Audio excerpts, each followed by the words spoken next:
Hey guys, it's Alicia with WTI. Do you want to make your eyes pop? Well, I want to show you this tool that can do just that.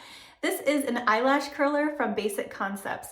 And what this does is curls your natural lashes up so it makes them look like they are fuller and longer, and you're just working with your regular lashes and you're not having to use false ones.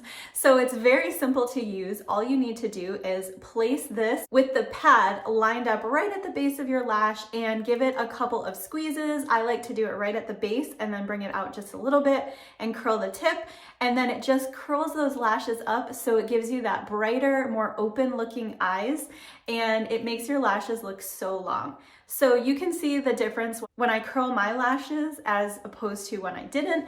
And all I did to finish was put a very light coat of a very basic mascara, nothing fancy, and it is a huge difference.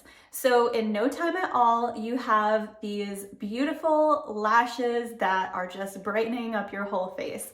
So I love this tool because it is simple to use. I love the rose gold color also, it's so cute. I love that it came with matching tweezers, which work really well. It came with a cute little silk pouch and extra pads. So you've got everything you need to keep up with curling your lashes. And it's such a simple way to create that longer, fuller look, even with just whatever your natural lashes are. So I love this product. I think it's really handy, super simple to use and well made. And that's my point of view.